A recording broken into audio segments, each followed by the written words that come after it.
দেখো কেমন বাবা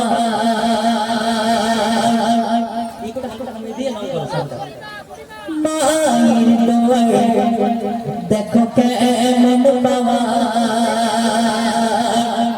মায়ের দোয়া পেলে পাওয়া থাকে না কিছু চাওয়া শুনতে হবে গো সবাই শুনতে হবে গো সবাই। একদিন আল্লাহ পাককে প্রশ্ন করছেন, আল্লাহ পাক আমি তো এই জামানার নবী মুসা আর আমার সঙ্গে জান্নাতে যাবে কে? তখন আল্লাহ পাক কি করলেন, ফেরেশতা জিবরিল আলাইহিস সালামকে পাঠিয়ে দিলেন। পাঠিয়ে দেওয়ার পরে বলে দিলেন, হে জিবরিল চলে যাও মুসা নবীর উত্তরটা দিয়ে এসো। তখন মুসা নবী বলতে লাগলেন, হে মুসা তুমি শুনতে থাকো যে আল্লাহ পাক আমাকে বলে দিয়েছেন যে তোমার সঙ্গে জান্নাতে যাবে একজন কসাই। মুসা নবী এই কথা শুনে তো অবাক হয়ে গেলেন যে আমি এই জামানার নবী মুসা আর আমার সঙ্গে জান্নাতে যাবে একজন কসাই। এই কথা মুসা নবী মানতে পারছে না। মানতে তো হবেই, কারণ আল্লাহ পাক বলে দিয়েছে, তাই না? এই কবি অতি সুন্দর কথা লিখছে, মনোযোগ করবেন। মায়ের দোয়ায় দেখো কেমন বাবা মায়ের দোয়ায় দেখো কেমন বাবা মায়ের দোয়ায় দেখো কেমন বাবা মায়ের দোয়া পেলে পাওয়া থাকে না কিছুই চাওয়া শুনতে হবে গো সবাই শুনতে হবে গো সবাই। মুসা নবী কয় দয়াময় বলনা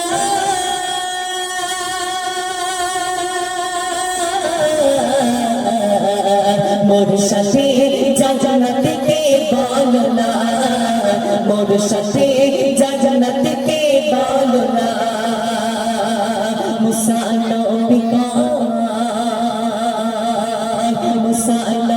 কয় দয়াময় বলনা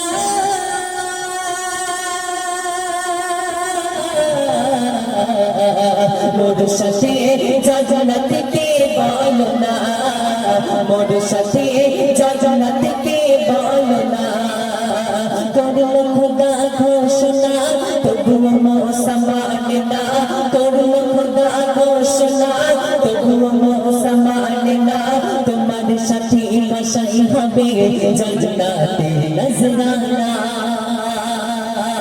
মায়ের দোয়ায় দেখো কেমন বাবা মায়ের দোয়ায় দেখো কেমন বাবা মায়ের দোয়া পেলে পাওয়া থাকে না কিছুই যাওয়া শুনতে হবে গো সবাই শুনতে হবে গো সবাই। তারপরে মুসা নবী যখন আল্লাহ পাকের কাছ থেকে কথা শুনতে পেলেন, মুসা নবী কি করলেন? মুসা নবী চুরি করে গিয়ে যে কসাই কি এমন আমল করে সেটা দেখবে বলে মুসা নবী চুরি করে গিয়েছেন কসাইয়ের খোঁজ নিতে। তারপর কি ঘটনা ঘটছিল আপনারা গজলটি মনোযোগের সঙ্গে শুনলে বুঝতে পারবেন। দাও এই সাউন্ড দাও। মুসা ছুটে কত দূরে কোথায় কসাই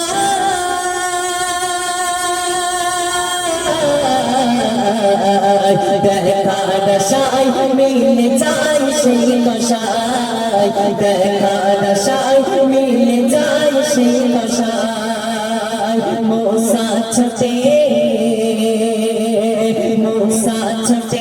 কত দূরে কোথায় কসাই দেখার আশায় মিলে যায় সেই কসাই দেখার আশায় মিলে যায় সেই কসাই দেখবো কি আমল করে মোর সাথে কিসের করে দেখবো কি আমল করে মোর সাথে কিসের করে অবশেষে কর্ম ছেড়ে ছুটলো কসাই ঘরে মায়ের দোয়ার দেখো কেমন বাবা মায়ের দোয়ার দেখো কেমন বাবা মায়ের দোয়া পেলে পাওয়া তাকে না চলে যাওয়া শুনতে হবে গো সবাই শুনতে হবে গো সবাই। মুসানবী যখন কষাই খোল নিতে গেলেন যাওয়ার পরে দেখলেন কষাই কিছুটা গোস্ত কাটছে। কষাই কি করছে? গোস্ত কাটছে। আর গোস্ত কিছুটা বাড়ির দিকে নিয়ে যাচ্ছেন। গোস্তগুলো নিয়ে কষাই কি করলেন? একটু চাপো, অসুবিধা হচ্ছে কথা বলতে। মুসানবী গিয়ে দেখছেন কষাই গোস্ত কাটছে। আর গোস্তগুলো কষাই কিছু গোস্ত বাড়িতে নিয়ে যাওয়ার পরে কষাই নিজে হাতে করে গোস্তগুলো রান্না করে জনম দুঃখিনী মা শুয়ে আছেন, বৃদ্ধা মা শুয়ে আছেন, সেই মাকে রান্না করে নিজে হাতে গালে তুলে খাওয়াচ্ছে। আর মা জননী সন্তানের জন্য দোয়া করছে, আমার আল্লাহ পাক যে সন্তান নিজে না খেয়ে আমার মতন বৃদ্ধা মাকে আমাকে গালে তুলে ভাত খাওয়ায়, ওই সন্তানকে তুমি জান্নাতবাসী করো। শুধু জান্নাতবাসী করো এতটুকুই নয়, ওই সন্তানকে তুমি এই জামানার নবী মুসা আলাইহিস সালামের সঙ্গে জান্নাতবাসী করো। এই মায়ের দোয়া আল্লাহর কাছে কবুল হয়ে গেছিল। তারপর শেষ সন্ধি কবি অতি সুন্দর কথা, মূল্যবান কথা লিখছে, শুনবেন। ভালোবেসে ভালোবেসে বাড়ি এসেছে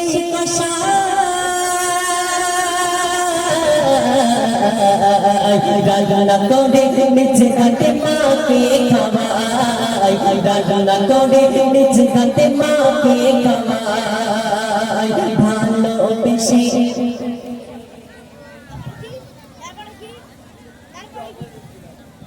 ভালোবেসে বাড়ি এসেছে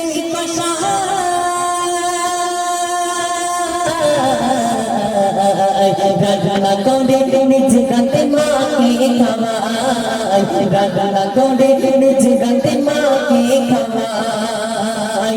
মা জননী দোয়া চাই মুসা সবই শুনে নেয়, মা জননী দোয়া চাই মুসা সবই শুনে নেয়।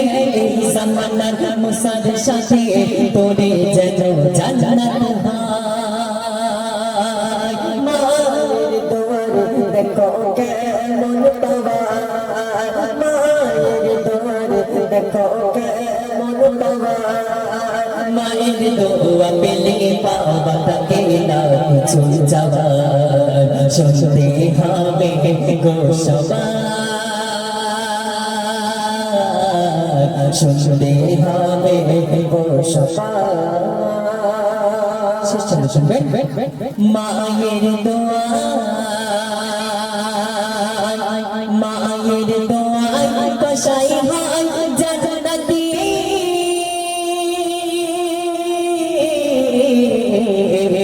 শুধু নয় মুসা হয় তার সাথে, শুধু নয় মুসা হয় তার সাথে। মায়ের দোয়া, মায়ের দোয়া কষাই হয় জান্নাতি। শুধু নয় মুসা হয় তার সাথে, শুধু নয় মুসা হয় তার সাথে। মাকে দুঃখ দিও না খোদার আরশ সহে না, মাকে দুঃখ দিও না খোদার আরশ সহে না। কবি মান যাজার ধরো মাকে কবু ভুলো না। মায়ের দোয়ার দেখো কেমন পাওয়া, মায়ের দোয়ার দেখো কেমন পাওয়া। মায়ের দোয়া পেলে পাওয়া থাকে না কিছু চাওয়া শুনতে হবে গো সবাই, শুনতে হবে গো সবাই, শুনতে হবে গো সবাই।